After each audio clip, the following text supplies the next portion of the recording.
Josh, Yeah, it's man. great to have you on the show. I'm really excited to get to know you. I know very, very little about you. Right. I think a couple of people that were following me were like, you should interview this guy. He's great. What he's Yeah. doing is Yeah. great. And so why don't you tell me a little bit about who you are and what you're doing, and then we can kind of unpack from there where we go. Yeah, for sure. So my name is Josh Meadows, and I live in Charlotte, North Carolina. And we'll go into some background stuff, but currently I'm the executive director of a nonprofit. Um, Previously called the Abandoned Project, but now we're changing our name to Neighborhood Hope. So I've been Okay. working in what we call like low income, forgotten communities for the past 8 years. So a lot of the kids and the families that we get a chance to like do life with are African American, and in the city of Charlotte right now, we're the worst city in the nation. That if you start in what they deem as poverty, people don't get out. Wow. So Okay. so yeah, we're trying to go in and just become family and create a sense of oneness with these people, earn the trust, and then be a bridge to resources. And particularly I grew up single mother. My dad left Okay. when I was 7, so a lot of these kids are in the same situation. Like fathers aren't around. So my goal was just like I tell people that God took my pain and created beauty out of it, gave me Mm. a calling out of my pain, and so that's why I do what I do. So I love it, man. Yeah. Wow. That's intense. I have to say, so I lived in California for 4 years because I'm Right. in Europe, and I have to Mhm. say, having traveled all over the world and experienced a lot of different cultures, Right. I think, if not the worst, certainly up there in the top two or three worst places in the world for extreme poverty I've seen, America falls into Yeah. the remit. I've Amen. never seen people being allowed to fall through the cracks and get to such dire straits. And I was in California as well. I know they're Right. probably pretty up there in the Right. general populace of America as far as Yeah. states that kind of really try and take care of the poor. Right. And I still was like, I cannot believe things that I'm seeing here. I just couldn't fathom it. And I know Yeah. we're from Europe and we've got all sorts of different programs and a different Right. ethos on how to take care of that. And Yeah. putting the politics aside, I have to say like that shocked me to the core. And so I'm trying to like in my mind take that, which I've seen, which I've Hmm. traveled a lot throughout America, Right. but I've probably seen nothing like this Yeah. in my mind. You're talking about a level of poverty that is almost inescapable for the vast majority of people as well. It Right. sounds like that there isn't Yeah. that upwards kind of like Yeah. No. directionality Yeah. climbing the Nobody's ladder out. right. Right. Yeah. There's a big gap between the people at the top and the people at the bottom, Mm, and I think that in order to go to the people at the bottom and help usher them out of that, it's real messy. And what we find yeah. is people at the top don't want to enter into the mess, nor do they care about it. So there's this big disparity of bridging that gap. And so our hope is to go down and kind of crawl in this mess with them and love them back to life. Because if you think about that statistic, so only 4% of people who start in poverty ever get out. So 4%, that's not even 1 out of 10. So what that means is that people's story and narrative is being written based upon the family and the place that they're born into, which Yeah. that's terrible, you know? Yeah. Absolutely. So it kind of burns like a fire in me. I'm like, man, so I want to do something about it, obviously Yeah. as much as I can, and get a bunch of people around us to help us. But yeah, man, it's pretty awful. And it's, I'm like you, I'm sure I haven't traveled as much as you, but I've been to, Central America like 11 times. I've Mm, been to Africa. Um, I feel like poverty, it depends on like how you describe it. As far as like material poverty, you know, I don't think of America as being bad as far as material poverty. I mm. think it's like You'll more still of, see a TV in those rooms, yeah, or they'll sell maybe a yeah, smartphone or yeah, something. yeah, So some yeah, nice shoes absolutely. on their feet, and they have clothes and stuff. But it's more of like the ability to get out of poverty. Yeah, I think that's what America struggles with is yeah. is the ability or the work ethic to get out of poverty. And Mm, whereas if you go to other countries, they might be poor, but everybody in the family has work ethic for the most part. sure.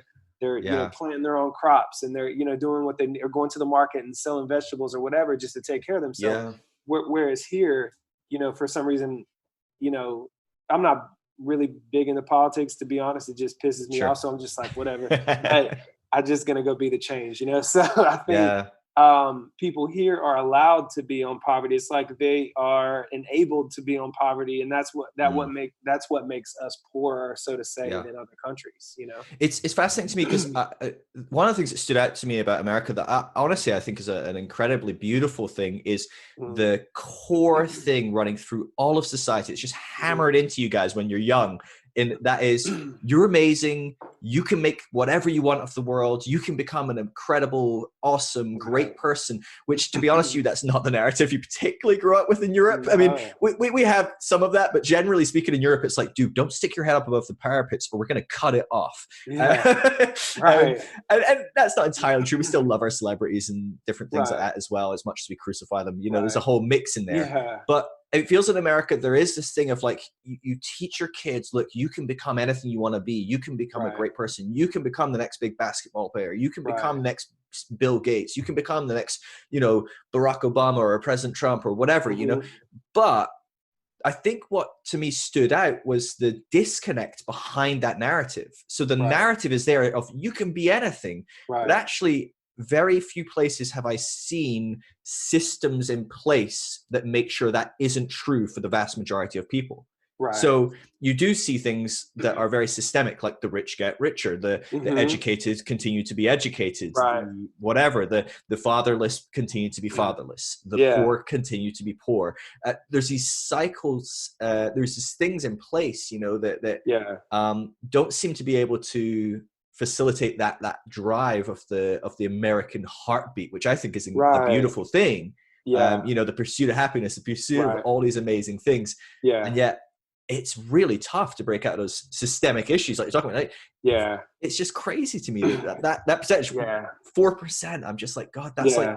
you said, less than 1 in 10. That's less than 1 in 20, I think, right? I mean, 20 would be 5%, wouldn't it? So I mean, Right. Right. it's just such a Yeah. small, and I can't imagine Right. growing up in that. And you know, you are hearing on the TV, you're seeing in the ads on commercials, you're seeing all over the internet, everything like that. Like, you can become anything you want, you can rise up to Right. greatness, but you look around you and go, yeah, 19 out of 20 of us don't know. Now, Right. that's got to beat Exactly. you down. That's got to Yeah. really It's take a tough. toll.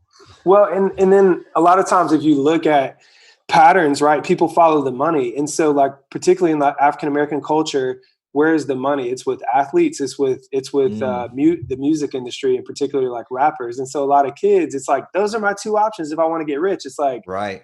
you know, be a basketball player, a football player, or, you know, be a rapper. And, you know, I was an athlete growing up, and some of these kids, I'm like, you real quick. Like, I'm not Yeah. trying to destroy your dreams. Yeah. You know, and then, but you're not. The odds are much worse than 1 in 20 to become the next Michael Jordan. For Or, sure. you know, like, it's just like, yeah, exactly. It's like you can barely make your middle school team, and I'm not, you know, or you're not even making your middle school team. So there's got to be a point of, you know, so I want the kids to be able to see, like, you know, I do some like real estate stuff on the side or whatever. And I tell them a story. I'm like, yeah, guys, like, we wrote a plumber a check for $10,000 one time. Like, a plumber can wear a nice chain and work hard, you know? So maybe you ought to learn plumbing, you know, be an electrician. Yeah. But I think the biggest thing is, like, you know, it was funny, man. I opened a book last night, and it was like, everybody wants to dream, but very few people know the work that, or they're willing to put the work in to get to the dream. And that's what I see. It's like, I don't even see kids saying, I want to be a basketball player or a rapper. And I don't even see them writing lyrics or practicing. It's just like, this is what I'm going to be. Oh, cool. How are you going to get there? Because you're not, you know, you're not an athlete. I don't see you practicing, like, you know? Yeah. So it's just kind of like, it's just like a myth, you know? So trying to gently, like, without crushing them, like, walk them off that ledge is something that's, you know, have to be done carefully, but we got to do it. So. Yeah, absolutely. So we talked right at the beginning, you kind of mentioned, you know, there's this huge gap in society, you know, like the myth of the middle class almost kind of starting to disappear as well, even, you know, but there's this big gap, and generally speaking, people at the top we don't see it. We don't think about it. We're comfortable as well. We're busy, you know, but people are busy. They've got their families and their business and stuff like that. They're not, you know, they're like, wait, you want me to volunteer 10 hours a week to, you know, help in a city? Oh man, dude, I don't even know. I don't have time for my family and my wife, or, you know, so people are just kind of like disconnected from it. where did you come into seeing this kind of world and wanting to impact this world? Did you know? I know you said you grew up a bit in a less positive environment or beneficial environment. Were you always kind of aware of this world and you've come up from within it and want to help, or is it more that you kind of stumbled across it? Yeah. So I kind of, so I grew up in Asheville, North Carolina, which is like this mountainous town, very beautiful place, Mm-hmm. very eclectic. And even though, you know, my father moved to Chicago when I was 7, so my mother raised me, but I was kind of like, it takes a village to raise a child type of kid. Like Okay. my grandparents lived next to me. My coaches used to come pick me up for every practice. I had good, you know, God put good mentors in my life. And so even though I didn't have my dad there every day, which did, you know, essentially like cause issues and problems and was tough. Um, I think I had a good support system. And so really, if you take my support system, you know, growing up in a single family in a majority white town, and you compare it to the support system that these kids have, like it's still night and day different. Still, like I can't actually put myself in the same category, other than my dad wasn't present in my life either. Yeah. So that obviously gives me some rapport with the kids. But how I kind of stumbled upon it was I was in Charlotte. I moved to Charlotte in 2007. I was an insurance agent for 10 years, and I was kind of traveling as an evangelist a little bit. So I was traveling and speaking to like youth camps and kids and everything like that. I was a volunteer youth pastor at this church. And then kind of the whole church thing went sideways a little bit. Like myself and my mentor kind of had this like falling out. And so I was stuck in the city. Like, well, what do I do? You know, I was trying to figure out like what my calling was. I felt like, you know, my previous mentor kind of wanted me to be like him. And I was like, man, I don't, you know, you're you, but I want to figure out what I'm created to do. And so that kind of set me out on this journey. And I went up to San Francisco a couple times and volunteered with this ministry called San Francisco City Impact. Francis Chan was really involved there at one point. Okay. Yeah. Kind of like their whole premise was adopting these these apartment buildings and sending people in to just like really love these people. And that didn't really apply to Charlotte because we're not the same like geographic. Like in San Francisco, all the buildings are right so there. different, right? Yeah. And in Charlotte, everything's kind of spread out. Yeah. And so one of my clients had called one day and was like, hey, you know, there's a church, this old church on the east side of town. All these kind of neighborhood kids come. Would you come speak to the kids? So I showed up. It was on a Wednesday. And I, you know, speaking to the kids and kind of fighting for their attention. And, you know, I told them a little bit about my story. And I was like, hey, like, how many of you guys have your dad at home? And out of like 45 kids, like 2 kids put their hand up. Wow. And one of those kids came up to me and was like, well, it's not really my dad. It's my mom's boyfriend. I call him my stepdad. So like none of the kids had dads. And I was like, I felt this immediate like kind of connection. Like, dude, like these kids are like you know, at the time, like I was like, they're kind of like me. So that night I was in the parking lot, you know, walking in my car, and a girl and a guy got in a fist fight. Like literally, I'm not making this up. So this guy punched this girl and she hit him with the scooter. It was just like, I was just like, what, you know, what the hell is this? Like, you know, this doesn't happen in like middle class white suburbia church parking lot, generally speaking. Exactly. Leaving the meeting and someone's like clubbing someone with a scooter, you know? I know. I know. So it was just like, my first reaction was, I mean, I kind of tried to break it up, which, you know, now I know not to do, but you know, I just was like, well, this is crazy. I don't see myself coming back. But like, I kept coming back to that Wednesday night program. Well, within like a month, the lady that was running it, who's now on staff with us, she was like very pregnant at the time. And, you know, there was like 50 kids. And I think looking back, we had like 6 or 7, you know, future felons in the group. So, I mean, it wasn't an easy group. And so because she was pregnant, like the church was like, well, nobody's really helping you. Let's just cancel the program. So they were going to cancel the program. So now these neighborhood kids wouldn't really have anything. And so I had never met the pastor before in my life. And I just showed up the next day and was like, hey, I was at that program last week. Would you mind if I take it over? Like just bold, you know? Yeah. And he was kind of like, yeah, I'll let you do it, just kind of under our watch or whatever. Well, there was no watch really. They kind of were more of an elderly congregation doing the best they could and had a heart for the neighborhood, but just really didn't, you know, produce a lot of volunteers. And so I just kind of took it and ran with it. And so at the time I was living in a pretty nice part of town. I had like a little code you had to hit to get in my condo and all this stuff. Well, before you know it, like my wife Jenny and I, we're about to celebrate 5 years of marriage, but at the time we weren't even Awesome. married yet.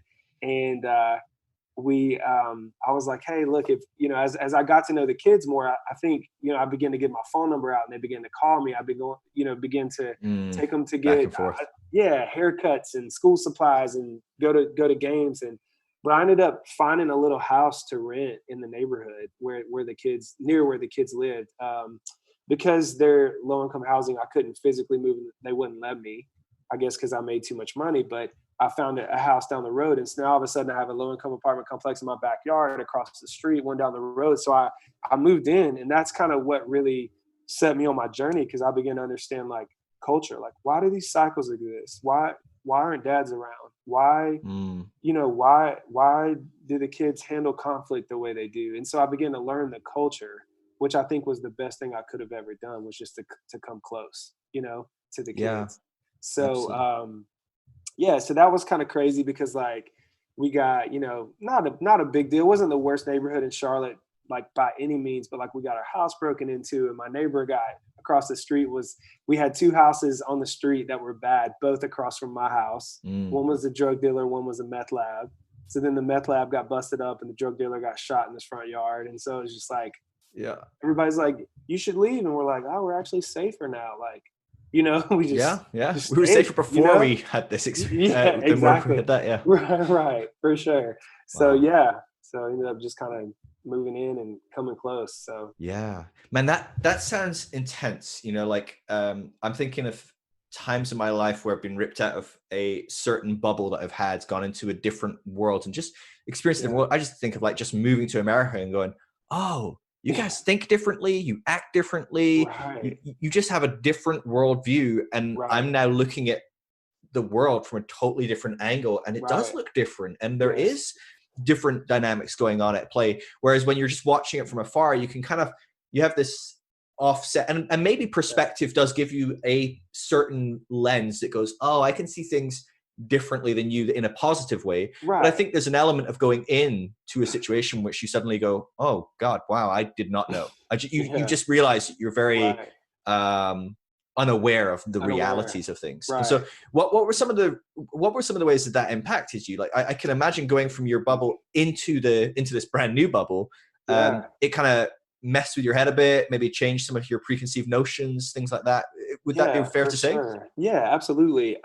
So I guess like a little background was, I was an athlete, so I played college football, and Hmm. a lot of my friends were African American. I went to a little small school called Marshall College. We had like one stoplight, one gas station, and I think like a Hardee's. Like it was terrible. Nice. So we spent time with each other as a way to enjoy past it. So we were rich in relationships, but we didn't have anything around us. And Sure. so the guys that I ended up kind of moving toward were these, we obviously had white, black, Hispanic all on the football team, but I was just really close with these guys who were African American. They were fun, like we had a good time. We were cutting up all Hmm. the time, messing with each other, and we had a good time. And so I got to know them really good. And so I thought, like, oh yeah, I know about the African American culture. Man, I knew nothing until I Mm. moved into the community and began to really like, I, I knew nothing. And so now I got a chance as I moved into the community, I began to go in these houses and meet the moms and meet the grandparents. And even every once in a while, like we had a couple single dads I would get a chance to meet, and just begin to see the dynamic, like how they talk to each other, like how they handled disagreements, how they when they got mad, how they reacted, like all these different Mm. things. And I began to see that, like, it's a lot of times you behave based upon what you see. Mm. It's like how your mom talks to you will be how you talk to other kids at school, and how your mom talks to you is probably how her mom talked to her. And so Mm. so like what happens is, you know one thing we know is consistent is that the guys aren't around, period. The Wow. fathers aren't around. Like there's not like a high sense of worth for women. um there's not a lot of dads sticking around, so we know like kind of what the common thread is in all of this, like the cycles in I think it is fatherlessness. Mm. But I think also, yeah, just really seeing the interactions and everything. And so you start to understand, it gives you like a sense of like empathy and compassion. You're like, well, I can't really get mad at this kid for cussing this other kid out when he sees it at home. You know, Mm. it's like you get in there more. And then as you start to get to know the families, you begin to empathize with them of like, well, I can't really get mad at the mom because, you know, she's doing the best she can, like with 5 kids in a 2-bedroom apartment, you know? And Yeah. so, Yeah. yeah, I think the best thing about coming close to people and kind of doing life with them is you begin to kind of have like a seat of empathy. Like I can sit in the Mm. seat and have compassion on this person, you know, as I hear their story and really understand why they are the way they are, you know? Yeah. Yeah. So Did it cause you to question, in some ways, why you are the way you are as well, and maybe start to realize some of the privileges that you've been afforded? You know, you're saying there like, well, I've got something, this common thread of like, oh, I'm like you, we don't have a yeah, dad, and then you're like, right. oh dang, I am not like you. You have had Yeah, it way harder than me in a lot of right. ways, right? Did Yeah. that cause you to kind of do a bit of soul searching inwardly? You know, Yeah. like in Yeah, for sure. It made me yeah, think about like it made me think about the I guess the blessings or the privileges that I had growing up that, you know, even though I don't have a dad, my grandfather lived next door and he taught me how to work. So he taught me how to mm, mow grass. He would raise tobacco and raise different, you know, potatoes and strawberries and whatever. So they taught me how to work. And so even though, you know, my father wasn't there, I had a grandfather who taught me what a father would have taught me or should have taught mm, me. So I had these different elements come in. You know, I had a guy when I was in 7th grade named Aaron. His daughter was on the cheerleading team. She was a year older than me, but I went to church with them, and he just began taking me to play golf and taking me on vacations with him. And so, oh, so like there was different things that I was afforded. Like I'll give you an example. When I graduated college, Aaron made a call for me, and I got a job. Like wow, I still had people advocating on my behalf. yeah, Where in these communities, like nobody's advocating on their yeah, behalf. You know, like nobody's making a call. I mean, you know, for them to get them a job or help them through school. I mean, you know, so yeah, it did make me begin to think about. Um, it kind of helped me stop playing the "well, my dad wasn't there" card. It's like, mm, well, he wasn't, you know, and yeah, that hurts, and I'm still kind of working through that. I always will, absolutely, but it's not an excuse for me to, you know, to blame him for stuff that I do, you know, in a certain extent. So sure, I think it really, you know, yeah, it just helped me realize that like some of the things that I've been given, how do I form those in these kids? Like, how do I go get mm, mentors for these kids? How do I teach them work ethic? You know, yep, we came up with a system of 5 things that we try to do in all of our programs. That we feel like if we teach these 5 things and we get the kids to practice these 5 things, we can help them get out of poverty, tell a better story, live a better narrative. And so in all of our programs, it's like, okay, we want to talk about receiving like the love of God, which we know, you know, we believe is Jesus, right? So we want to receive the love of God because if you don't have love, you can't give it away, you mm, know. So we talk about receiving the love of God. Then 2 is, you know, once you have the love of God, you can love yourself. How do we love ourselves? How do we value ourselves? Once we value ourselves, how do we love our neighbor? You know, how do we mm, begin loving other people? So like, okay, God loves me and my mess. And I'm going to love myself in my mess, and now I'm going to love others in their mess. So how do I begin to love others? And then the 2 practical things were like work ethic and financial literacy. And so those are mm, kind of the 5 things that we try to, you know, push out in all of our programs consistently. sure, wow. Yeah. That's awesome. So, you know, you're talking about God there, and that being a very key component to all of this. Did um, uh, did you experience any shifts in your kind of theological perspectives through this journey? Through this, you know, it's often said that it's generally experiences of great suffering, travail, hardship that push us in our theological journeys, in our understandings of Yeah. God, in our questions, in our doubts. And I can imagine that um, suffering is maybe not quite the right words, but a time where there were a lot more suddenly external pressures. You were going, oh Jesus, the guy across the road just got shot. You know, Yeah. oh man, and it's because he's running a meth lab. You know, like Right. that's stuff that Yeah. kind of pushes you at your beliefs and your comforts. Did Yeah. you find yourself shifting in the way that you saw things like that, like God, Jesus, yourself, you know, your neighbor? Yeah, for sure. I think it's one thing, one of my favorite, I think, chapters in the Bible is like Isaiah 58, where it's talking about like, what a true fast is. And it's like, oh, Mm, we're going to go without food. It's like, no, it's bigger than that. It's really like, fighting for people who can't fight for themselves. It's giving the shirt off your back. It's loosening chains of injustice. And mm, so, and it says like when you do this, that God will begin to bring healing to you. It says when you do this, that like he's got your back, he's got your, like, so like this light breaks forth in us as we go out and we, fight for those who, because I guess technically we're the hands and feet of Jesus. So like, I feel mm. like a lot of times Christians are like, oh, like, well, God bless you. I'll pray for you. Well, like, Yeah. we got to be that answer to prayer. We got to be the hands and feet. And so Jesus going Mm, out is me going out, it's yeah. carrying that light and blessing people. So I think that there definitely is, a big shift. And I think it's easy to judge people when you're not close. You know, it's easy. I think the church a lot of times is like, especially growing up, and we can get into that in a little bit, but just even Mm, growing up in a fundamental environment in Asheville, North Carolina, where there's like, conservative Christians and gay people, like, and there's like all this, different. And so there's all this clashing going on. So as a little kid trying to navigate that on my own. But I think as you get like really close to people and you begin to hear their stories and see kind of why they are the way they are, like it does change you from the sense of like, you know, it makes it really hard to be a person of judgment, you know? mm. I mean, I say that, and I'm sure there's ways I'm still judgmental, but Yeah, of course. I mean, we all yeah, the are, aren't person we? that says It's, I'm not judgmental, like you're, yeah, you are. So I think, yeah, I mean, it changed the way, because I'll give you an example. Like I think, what is it?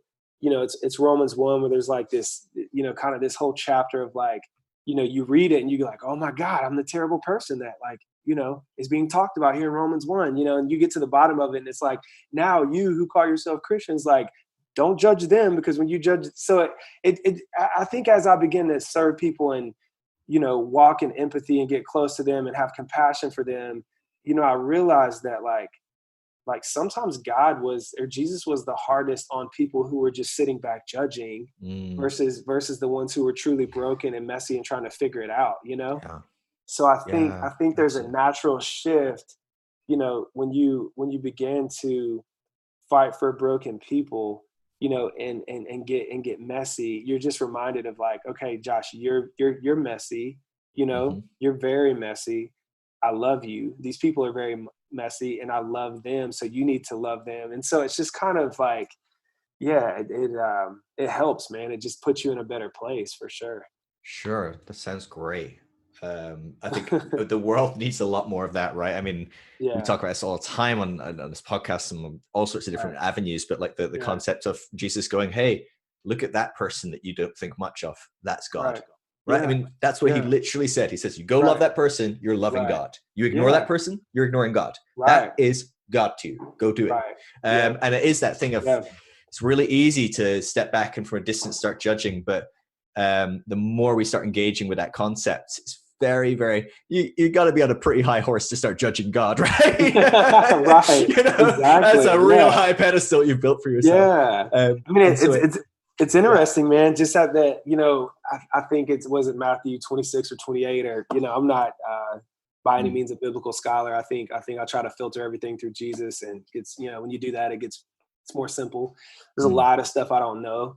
There's a lot of stuff that when I was in my 20s, I would argue anybody on certain things, and now I'm just like, I can look at them and be like, hey, I don't know, and I really don't want to waste my time on this. I love you, and so, yeah, but I mean, there's this sense of like at the end when he comes back and he separates the sheep from the goats, exactly what you're talking about. He's like, yeah, what you did unto the least of these, you did unto me. And so there's this avenue of like, yeah, we need to be very careful, like who we put our nose up in the air and walk by, like, you know, even giving a cup of water is more holy, sometimes than yeah, your yeah. ritual Bible study, and So so it's just before this, you were mentioning you were doing some like evangelism and right. doing different projects. Like, was this kind of where you were coming from in that season as well, or was this kind of like a different?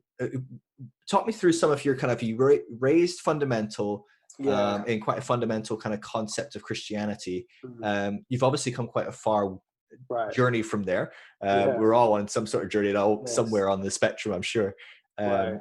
But it's quite a radical shift for you from where you were to where you are today. Talk Yeah. me through some of like where you were at and how you, what kind of springboarded you into those changes, Yeah, for into that sure. shift in perspective. Yeah, let's just like kind of go back to the beginning. When I was younger, my mother would take us to church. I remember being in like Christmas plays and stuff like that, and Mm, going to Sunday school. There was are you familiar with a program called Awanas? I don't think It's so, like no. it's like Awanas. It's Awanas. It's like a Bible kind of study for kids or whatever. I think, to my knowledge, I was the only kid that ever got kicked out of Awanas. I got kicked out of the program. the guy the guy That's couldn't amazing. handle me. But it was kind of funny. It was like, yeah, I got kicked out of this Bible program in my own church or whatever. But we went to this independent Baptist church, and I think I need to preface it by saying that there was a lot of people, and still a lot of people that are in that I love, and I truly think Absolutely. get it. But I remember being in like seventh grade, and one of the guys who I didn't particularly like care for, we got this new like youth pastor that kind of came in. The old guy, the old youth pastor's name was Tim. I was really close to him. We Mm, would literally go like toilet paper people's houses together and just have fun. And like he was just cool, man. He did a good job of getting on our level, and just was a great guy. And this new guy kind of came in. He was all strict, and um, I remember him holding up a CD. It was like, I don't even remember the band. It might have been like Mercy Me or something, like holding up a CD. And he said, "Can you believe that our Christian singers are dressing like homosexuals, like from the stage? Like what the hell, oh And God, I remember being a that's so kid, funny. and I remember going like, almost like, Uh-huh. I hate you, man. Like, what do you, like, what is this? Like, what is this you're teaching? And is it to get some old man on the front seat to like jump up and be like, "Hey man, bro, like what are you doing?" And Mm, I remember that moment. I'll never forget it, and it kind of shaped me that I'm gonna love people and I'm gonna actually hear their story, because mm, what I would see was almost like a spiritual bullying going on from the pulpit, but nobody would ever come close to people that they didn't think like, or they thought like, mm, that they judged. There was no merging of the gap. It was just like, you're wrong, you're going to hell, you're doing this or whatever. But there was never like a time where they came close to have a cup of coffee with somebody and be like, yeah, "Hey, listen, okay, so cool, you're gay, like can you tell me your story, like what yeah. what are you thinking, like how do you view God?" Like there was none of that. And so I kind of went from this very so as soon as I was able, 16, 17, I was just like, I'm getting the hell out of here, Mm, so I went from a very independent Baptist church. Then I went to like a very like as I went to college, I went to this like all African American church where they like spoke in tongues and prophesied, and it was just like almost like this apostolic type church. So I went from one extreme to the other. So it's like, mm, my mind is just jacked, man. And so then I got like really hurt in that church, and then I went to like a Southern Baptist church after that, and kind of got like a little bit more of a middle ground. Like it wasn't as independent, but it wasn't like hyper the gifts, like speaking in tongues, kind of crazy. So I was like in the middle there. And so then when I went to Charlotte, I just kind of I forget the kind of church I was at, but it was just more of like a safe kind of you know neutral place from the previous two. And so yeah, I definitely was well versed with different doctrines and mm, teachings, and kind of what I saw, and kind of began to form my own. So I think I began to just be balanced. Like I right. saw good things in the all African American church that they did. I saw good things in the fundamental church. I saw very bad things in both of them. And so I began to kind of learn to just be very balanced, Mm, with my theology. So I think it helped me kind of avoid extremes, so to say. yeah.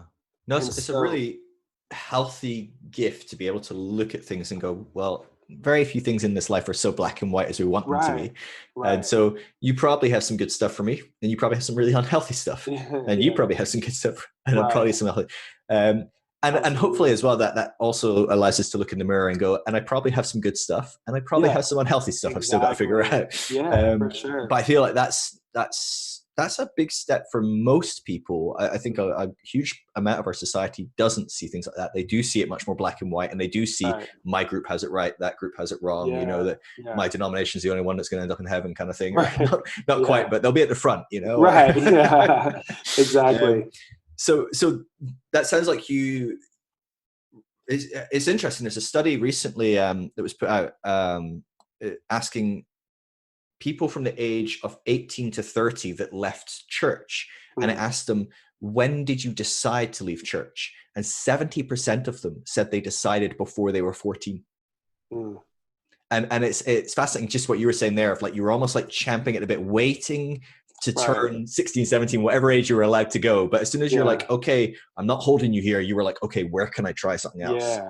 Right. um, and I think that's a really fascinating component. I think there's a lot of that speaks to churches and groups and people like yourself that are working with youth, the Yeah. responsibility to give kids that age something that empowers them, that gives them autonomy, that gives them the freedom to think for themselves, that isn't so black and white and dualistic. Because I think the next generation just isn't as They're gullible not for they're that. not putting up with They're that. Yeah. stupid, like Yeah, for sure. you say something, you're like, this is what God's like, and this is what the Bible means, and they quickly Google it Right. on their phone, and they're like, oh, this guy's an idiot. There's 8 Yeah. opinions on this thing, Exactly. um, Yeah. do you find that you've taken some of that journey into how you engage with the kids now? Because obviously you're engaging with the kids on a spiritual level, on some level, trying to help Yeah. them understand that God loves them, things like For that. sure. Yeah. Do you find yourself being quite because there's obviously a level in which most people are going to find some dogmatic elements. Mm. We'll find our at least some foundations where, like, well, no, Right. that's absolute, that's what I believe. Yeah. um Yeah. Yeah. but have you found that dynamic is at play with the kids that you're working with, that they aren't so open to these kind of dogmatic, kind of black and whites Yeah, that for you sure. tend to want to give them? Yeah, I think, and I think the audience that I'm working with is way different than like your average like typical youth group in America, where like you know get around a campfire, make some s'mores, cry, ask Jesus into your heart, and then not really know what that means. It's different. I think for me, kind of what you were saying, if I had to put it into my words, was that kids are looking for a voice. They want to have a voice, and they want to be like, I think which something that you're gifted in is asking questions and giving people the space to work through messy stuff and ask any kind of questions, hard questions. Mm. And it was funny because how do you have a voice when one man's doing all the talking? Yeah. Like how are even for older people, like how do you have a voice in church these days? It's like, unless it's like in your in your small group. So Yeah. people want a voice. We a couple weeks ago, there's a old abandoned mall near us that's called the Eastland Mall. It used to be like the staple of Charlotte, but now it's like desolated, and they're like starting to revamp it. And there's a church that's moving in there. And so Jenny and I went to one of their meetings, and it Mm. was really cool because there's this Asian dude named Peter. He's an awesome guy. He looks like he actually looks like Francis. He actually impersonates Francis. Like, he can go up to people at the coffee shop and they'll be like, "You wrote Crazy Love," and he's like, "I did. Do you want my autograph?" So he like impersonates this guy. But what was crazy is we this one guy kind of led worship, and we're all in a circle facing each other, and we're kind of singing together. And then Peter opens up the Bible and he's like, "Hey, what is the church?" And it was really interesting because every one of us in that circle had a voice. There was an Mm. 11-year-old girl that's like, "Hey, this is what the church is to me," and then a 45-year-old man, Wow. "This is what the church is to me." And then we were talking, and I was like, this is it, man. Like, this is what it's supposed to be. It's not supposed to be kind of your one man doing all the talking. It's what does the Bible say in Ephesians? It's like, together all the saints come up with the depth and the width, whatever, of God's Yeah. love. And so it's just, yeah. So I guess to answer your question, like, how I deal with the kids is, I don't feel like it's my job to shape God for them. I feel like Wow. if it's true that I'm a light, lights don't do a lot of talking, just like I want to model, like, Jesus to them. We do have lessons and Bible studies that we talk with the kids, and hey, this is the scripture, let's read it, let's talk about it. Um, but like, people will come up to me and say, well, how many people have accepted Jesus in your ministry in the last 8 years? You know, it's funny. Mm, Not many, not many. Like, maybe at a camp, somebody gave like an invitation, and one of them like publicly was like, yeah, Jesus come in my heart or whatever. But mm, like, I just don't, that's not my view of kind of salvation, you know? sure. So for us, it's just kind of, you know, it's showing up, being consistent, modeling the love of Jesus. And, you know, I do attend a worship gathering on Sunday. So a lot of times the kids will come with me. And so I just kind of do life with them. And we talk about, you know, if they have questions, we talk about it. So yeah, I guess just kind of staying open for me with them to answer questions and to walk with them through hard Sure. conversations. And so, you know, it's definitely a different audience than Yeah. like your typical youth group, you know? Yeah. Talk to me about the dynamic of salvation, because I'm really interested by this, because coming from a fundamental background, I mean, that's all you're doing. I Mhm. mean, for many people, they'll look into a impoverished community, and the fact that it's impoverished isn't the actual issue. They'll look into it and go, oh, how many people are not Christian? Oh, wow, there's a high percentage of non-Christians. We need to get in there and get them Yeah. saved. They're not Right. even thinking we need to get them educated. We need to better their lives. We need to give them father figures. That's all maybe Yeah. almost a tool to the Secondhand. point. You know, Right. it's either a byproduct, or it's the method through which we get you into the door and get you Right. saved. And it sounds to me that that's not how you're operating. Yeah. And I would argue that that's a very positive perspective as well. So I Right. personally am happy to do that. I would have grinned and nodded as Yeah. well if you were different. Yeah. But how did that shift happen in you? Because that's not an easy pill to swallow for a lot of Christians. A lot of Christians, that is so indoctrinated in us that the purpose is getting people saved. I mean, when people believe in this kind of concept of eternal torment, you're looking at people going, well, yeah, it's Yeah. bad for them now, but it's really bad for them long term. You know, I need to get these people Exactly. saved. Yeah, How for did you sure. shift out of that kind of mindset, assuming that that's what you grew up with? Yeah. Um, So I think that one of my, I guess, one of my weaknesses is I can be a good manipulator. Like, I'm okay. be really good at it, you know? And even as an evangelist, I'm sure there were seasons where I wanted to manipulate people into salvation. Like, oh, how many Mm, people can I get to come up to the front or to raise their hand? And based upon that, this determines if I'm a good, you know, evangelist or communicator or whatever.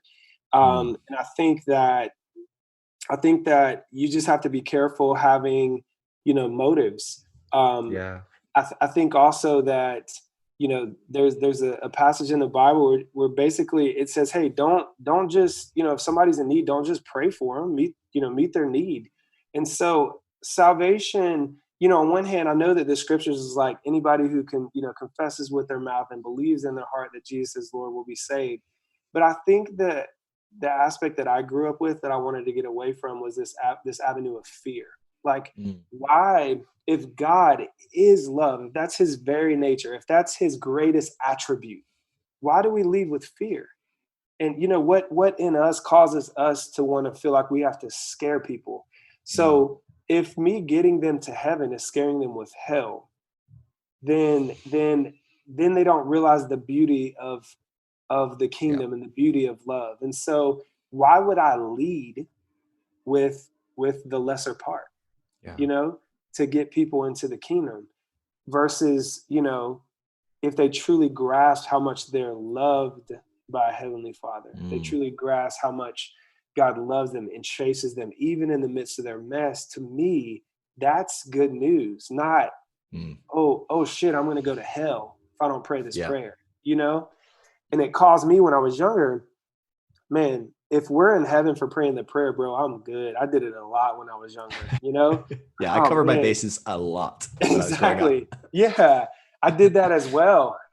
You know, just going up and and it was funny, man, because you know, I remember one time, so I did this thing where if I scored a touchdown every once in a while in high school, I would get down on my knee and, you know, act like I was thanking God. But man, like honestly, I was a terrible person in high school.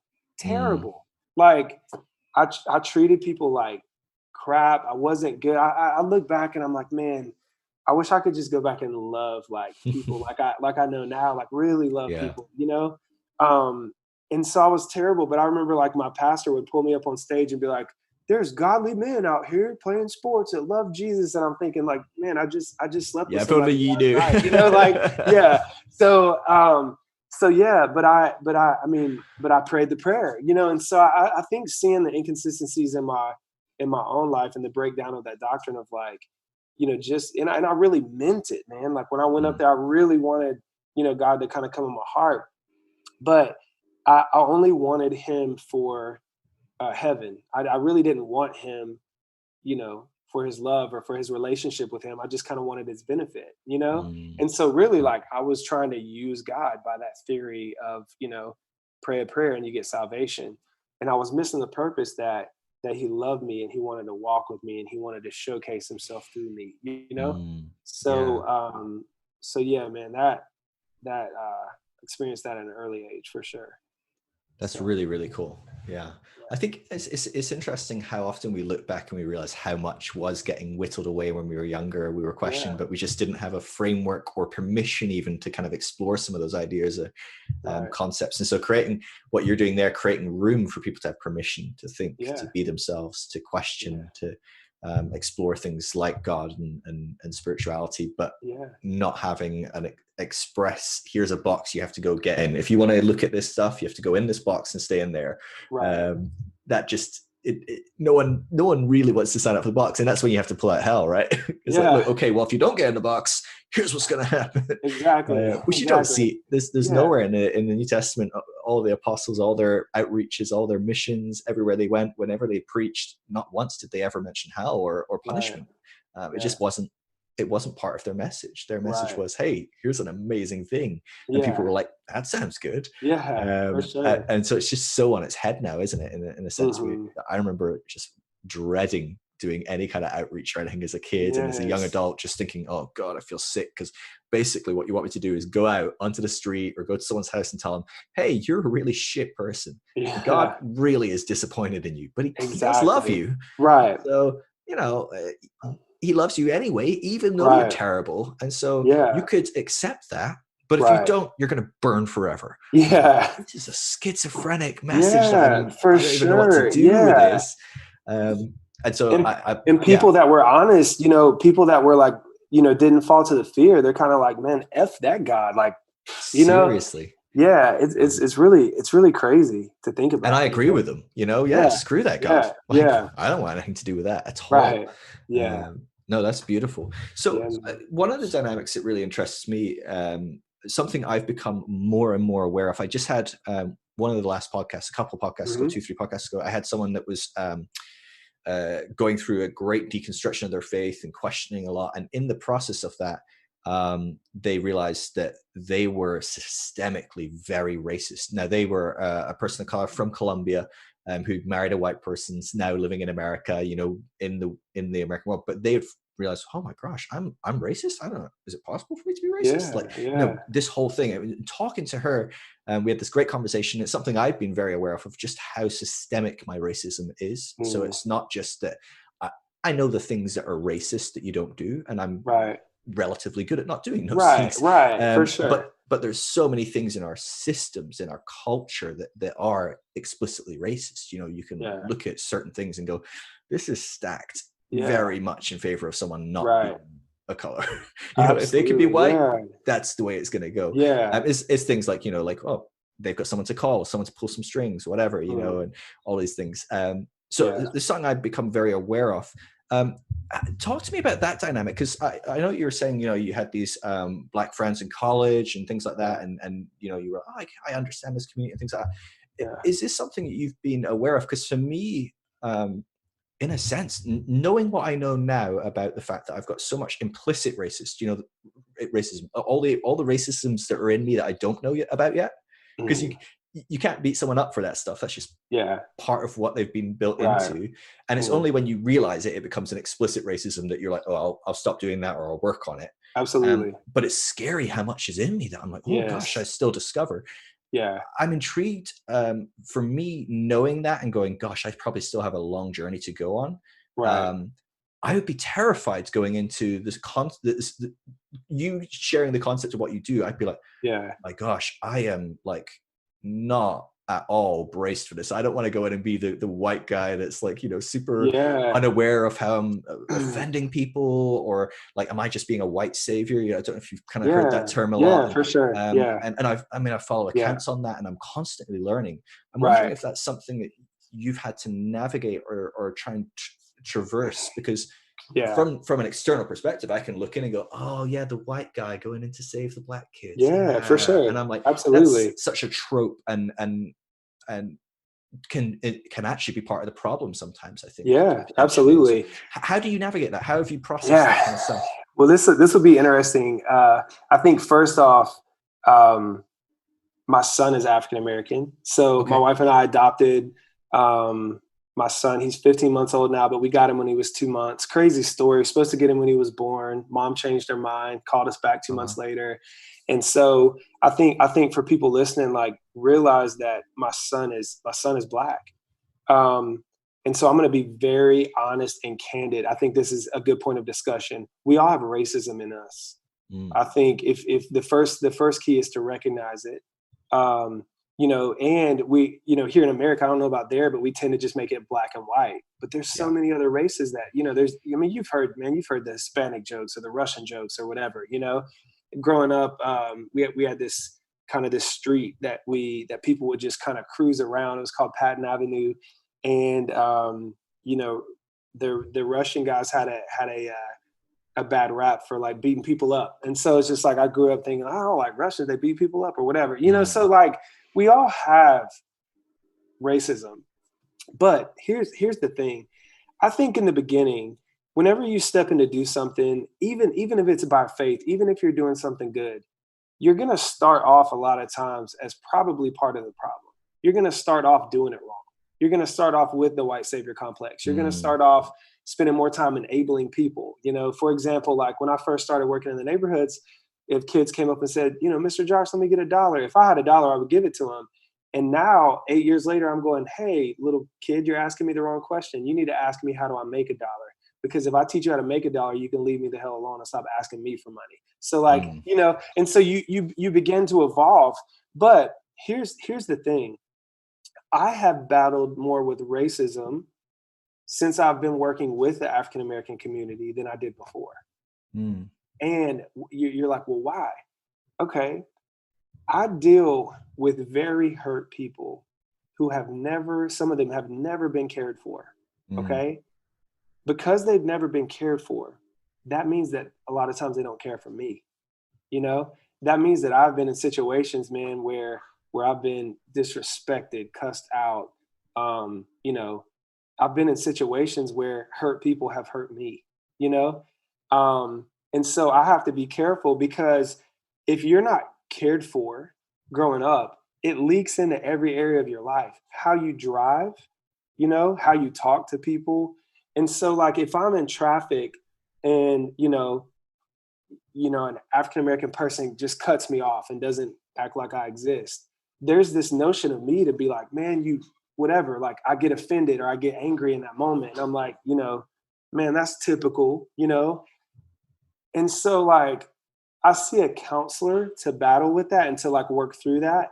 And one of the things that he told me one day is I'm like, man, like I love what I'm doing. Like I do, man. I genuinely love these beautiful people. I love them.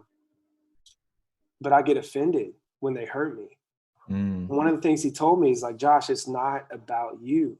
That kid that cusses you out, like you should be mad at their dad, not you. Not the kid. You should. The kid didn't do anything, man. Like he's like, Josh, do you believe the kids love you? I'm like, yeah, I believe that they love me. And so, like, well, it's not about you, like you getting mad and getting offended, like you're just being selfish, And so it's weird to tell people that I battle more now with racism working with African American communities, because like I'm more susceptible to the hurt that they have. It tends to come back on me, And if I'm not careful, I begin to label them if I get hurt by them. Oh, well, And so for me, I have to battle, racism. And I say this because I know that some of my African American friends are going to watch this. And I'm just being totally honest that, you know, because I'm more susceptible to being hurt by them because I'm close to them, Yeah. I have to battle, you know, and continue to stay in a place of empathy. And so I would argue that the closer you get to somebody of another race, you're going to begin to battle with racism more. See, when you're far back, you know, I mean, you do have the two extremes, right? Like, let's say that you have what we would label as the country redneck that, you know, uses the N word or whatever. I mean, you know, and then you have, you know, somebody like me who's white working in the African American communities, and maybe I have to fight against racism because I get hurt a lot, you know. And so you have these extremities, and I think one kind of happens out of an ignorance of like, well, you just never, you know, took the time to get to know somebody, and then the other happens out of like, man, this stuff really hurts me, you know. Yeah. And so there's obviously different levels, but yeah, I mean, it's something that we have to fight against. And you know, I try not to, like, if somebody ever is like, oh, you're racist, like, well, I could easily go, well, my son's African American. Well, that Yeah. doesn't mean anything, you know. No. I think if anything, you know, having an African American son, Jenny and I are diving more into the culture even more. We you know, we have friends, and we have, you know, support groups and talk groups, and we talk through. So like, I have to listen to their to African Americans' perspective even more now because I'm raising one, you Yeah. know. So yeah, that's real talk right there, man. Yeah, absolutely. That's really huge. And thank you for being so vulnerable. Yeah. I mean, it's true. I mean, the people that we spend the most time around, generally speaking, piss us off more than anyone else, right? I mean, for sure. just like, yeah. you know, I'm going to get more annoyed by my wife Yeah. than I am going to be by my next closest friend, because I live with my wife. She's here all the time. She maybe leaves a dish on the table more often, and every time I see it, I go, you know, or whatever. And she gets mad at you and you leave a dish on the table. God. Like, I mean, we're locked in houses together, right? In the pandemic, right. I mean, even more so. You know, I'm not seeing anyone else, you know. So there's only one possible person for me to get pissed off at right now. Yeah, it's her. And so, you know, I think it's a natural dynamic. And I guess when you live in a bubble, like you've chose to kind of bring yourself into a bubble, you know, and so it's even more so you're not exposed to the breadth and spectrum of the Black community. You're within a very specific bubble within it as well, and so you're even more reinforcing certain stereotypes and things like that, because you're just seeing a stereotype in a sense because you've gone so close in. So I can see that, how that would handle it. So you say you're working with a therapist, you know, which is I'm always I'm pro therapy. If I could just set out to have therapy just in general at all times, like I go every day to just like process and work things out. And so I think I'm glad that the stigma of seeing therapists is kind of like, it's starting to be gone. You know, people really see it as an active move forward in life rather than an admission of defeat or something like that. So that's something you're working with that person. How are you practically going about that? Like, how are you actively kind of working that out in your life? You know, this element of seeing the other person in different lights, not judging them for their actions, and realizing, it's, you know, that's a product of their environment. If I was born in that house with that family, with that culture, growing up around that group of peers, I'd be the same person. In the same way, if I was born in Baghdad and I was bombed in the 90s, I'd probably also hate America and hate Christianity and whatever, you know. Like, you start to realize we're all very similar. We just have different forming stories. For sure. So that's part of it, I'm sure. But is there other things that you have found that have actively kind of like helped whittle away or helped you journey with that? I think just going close. Like, if you do like judge somebody, or if you do struggle with racism, like, go close to them, you know, like don't let it push you away. Just go in, like, sit with somebody, like, hear their story. And I think too, because, you know, our minds are always working, and so if you catch, like, I think if you know, I saw something on your website, like, of constantly like trying to see other people in the image of God. And I teach my kids, like, to try not to react versus to respond.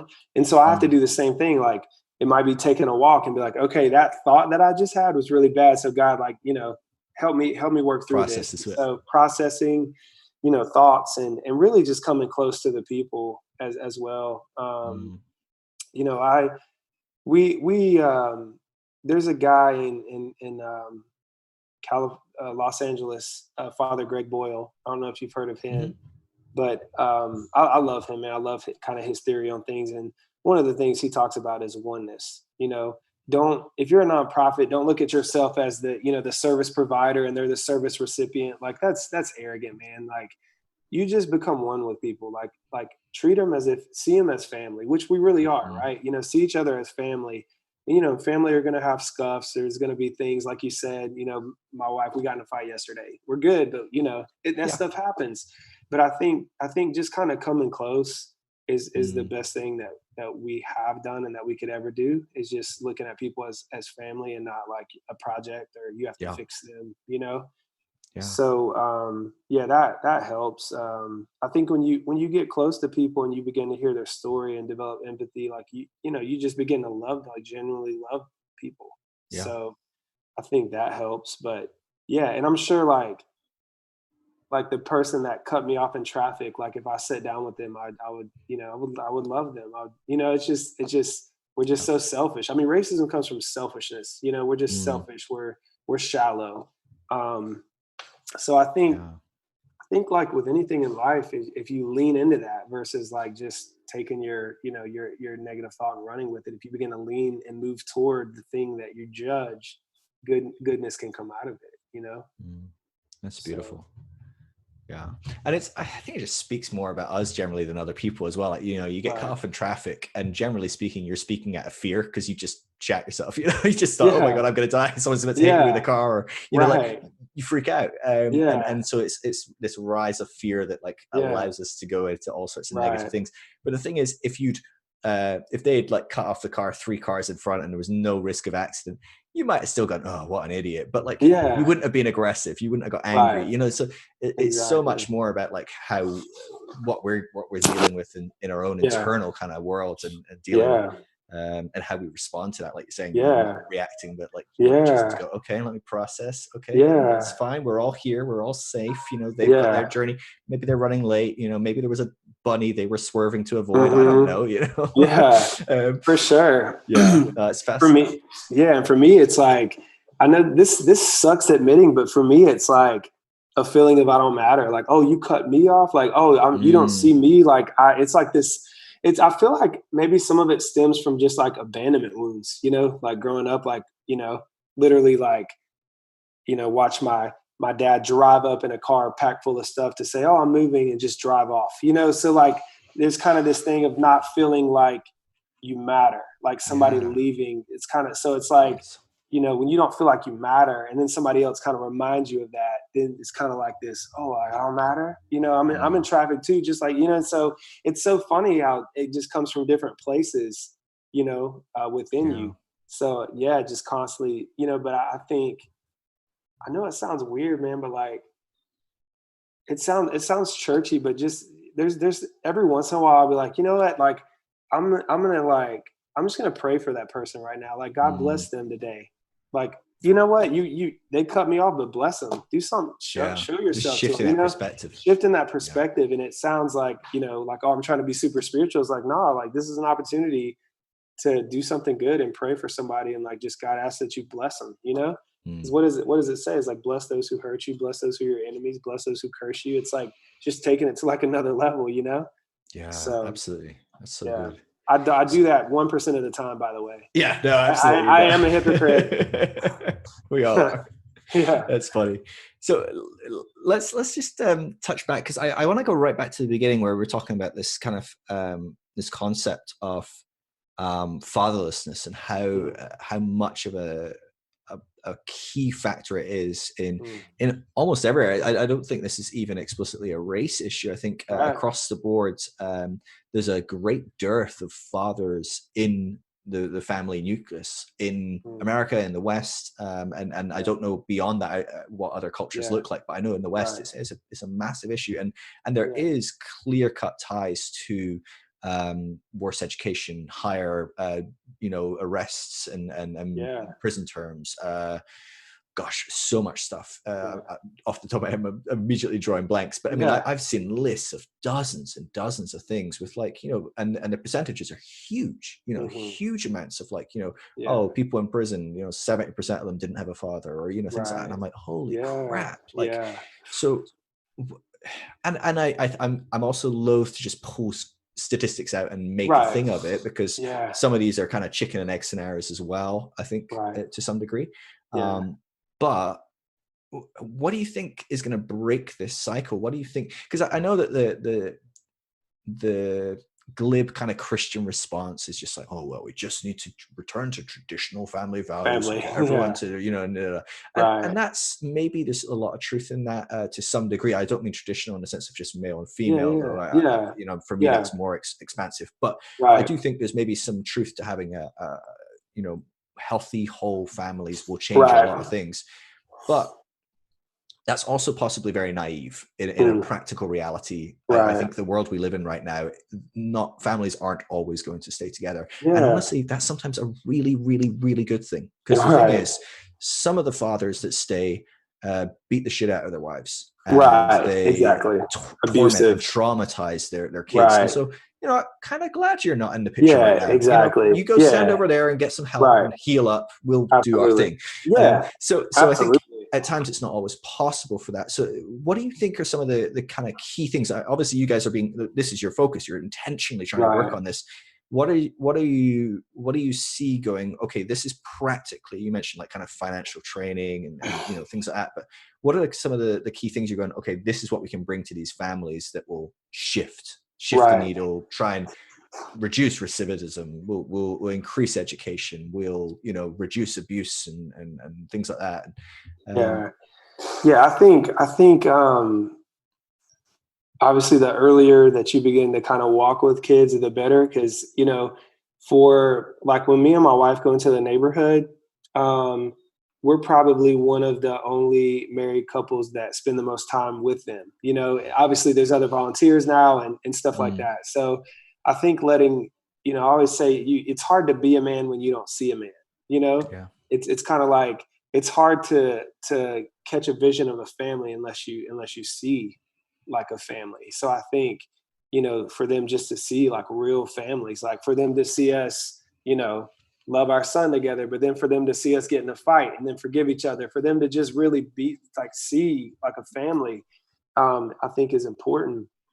And then, you know, if you don't have like a father, I think it's important to talk about like a father's role. So I want my son to see me loving his mother. That means loving her in her mess, her loving me in my mess. You know, it's not like this perfect, like we're the Brady Bunch, you know. I think also, you know, I want to be able to teach my son how to treat women.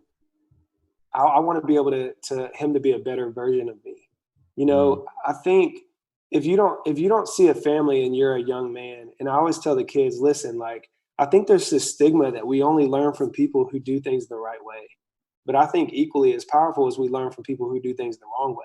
So what I tell the kids is like, listen, you know that pain that you feel when you think about your dad, or the anger that you feel when you think about your dad? Like, I want you to remember that. Don't ever forget it, because one day you get the opportunity to do the opposite of what he did. So I'm asking you to learn from your father's failure. I'm asking you to remember the feeling of not knowing where he was or being angry that he wasn't there. And one day you're going to get the opportunity, you know, if you get a girl pregnant, you get to be different now. You get to stick around and be present. You know, you get to try to work through this with your kid. You get to make the choice to never leave. And so I think that a lot of times with this demographic, it's not that they get to really see, they don't get to see families a lot of times. They really don't. But it's actually learning from the pain that you've went through and deciding that you're not going to put somebody else through that you're going to be different. And that's why I'm trying from a young age to pump into their minds, like, listen, you get to be the one to break the cycle, like to challenge them. Like, you know, and there, I remember there was one time where I had like 60 kids on these bleachers and we were having a really tough conversation. And I said, we were talking about, you know, treating women with value. And I was like, you guys aren't taught to treat women with value. And so like you treat them as they're just objects for your pleasure. And I said, but if you really think about it, I was like, do you guys love your mom? They're like, yeah. And I'm like, well, somebody did that to your mom. And they're like, no, Joe, oh, we don't want to think of it. And I'm like, no, you need to think about it. Somebody treated your mom like an object, got her pregnant, and bounced, and now you're here. So you're telling me that you're going to turn around and do the same thing to somebody else. Like these are the hard conversations that we got to start having with these young guys, because, you know, and then, you know, all of a sudden, if you bring it home, it's like, well, do you love your sister? Okay, well, cool. You treat somebody else like you would want them to treat your sister, you know, and start making it real, you know, to them. So I think it's just, yeah, it's all about, you know, kind of perspective and just really, you know, and I mean, part of my vision for these kids is that they would get married one day, you know, but I'll take baby steps, right? Like I have some guys who are 22, 23 that have came through my program, and guess what, man? They are in a steady relationship and they got their own apartment. Now, traditional Christian, you know, would be like, oh my God, they're living in sin. No, bro, that they're breaking cycles. It's awesome. You know, really awesome. They got their own apartment. They're living with the girl, and now we're beginning to have the conversations about marriage. You know, now we're beginning to have conversations about, hey, listen, I get to walk with you and get to see you be a father. Like, this is cool. I got one kid that just had a baby. His daughter's like a month old. She's beautiful, and he just moved into a house. We got him a rental house, first time ever not living in, you know, government housing or apartments. Wow. And he's with the baby's mother. And the baby's doing good, and you know, I'm helping him with some business stuff. But I'm like, you know what I'm more excited about? His name's Darrell. I was like, I'm excited about walking with you as you be a father. That's what's exciting, you know. So that's awesome. Yeah, man, and it's funny because in the nonprofit world, like, people are big on like, well, what are your measurables? Like, tell me about your programs. Like, man, some of the stuff that we do, we're heavy in relationships. You can't measure that. Like, you can't measure seeing a kid. Can't quantify that. Yeah, you can't quantify it. You know, that's the most important stuff to me. So, yeah. That's awesome. So, yeah. Josh, man, it sounds like you're doing some amazing stuff. I'm really, really just, I'm in awe of people like you that are willing to just lay down their lives in so many different ways and just love the person in front of them. And that is a beautiful, beautiful thing. How can people stay in touch with you, track with what you're doing, support what you're doing? Give me some places people can go to. We'll put it in the show notes for sure, but just absolutely. So we're in the middle of like a new branding. So in the past, like, you mentioned this, it's been called the Abandon Project. So right now, you can still go to theabandonproject.org. So it's Abandon has no ED on it. It's not the abandoned. It's just the abandonproject.org. That'll also eventually forward you to the new website. But our new name is Neighborhood Hope. It's more dignifying because you know, the name in the past had Abandon and Project, which is, you know, kind of like systemics of racism and stuff. So we could do better. So we had a new name. Constantly learning, right? Constantly learning. Absolutely. Well done. Awesome. The Instagram is Neighborhood Hope _CLT for Charlotte. So Neighborhood Hope _CLT. And people can get in touch with us and you know, inquire about ways if they want to get involved or, you know, give, or if they're in the area and they want to come volunteer. So actually, I've got a lot of people that follow me that are in Charlotte, so that's awesome. People that would love to connect with you guys and that's see cool. what you're up to. Yeah, one of the guys that mentioned that I should be, you know, on your show, he grew up with me in that fundamentalist church. Matter of fact, his dad was a pastor in the church. And now he's became one of my good friends. And so his name's John Young. So that was cool. Nice. Got the That's connection awesome. there. But yeah, man, really cool. For sure. Awesome. Dude, well, thank you for coming on. It's a real privilege. And hopefully we'll get to stay in touch and look forward to seeing how things go. Yeah. Appreciate everything you do, man. And we'll definitely stay in touch, man. I love what you're doing, man. This is cool. Great. All right. Well, all the best, man. Love you, man. Take care. Love you too. Bye.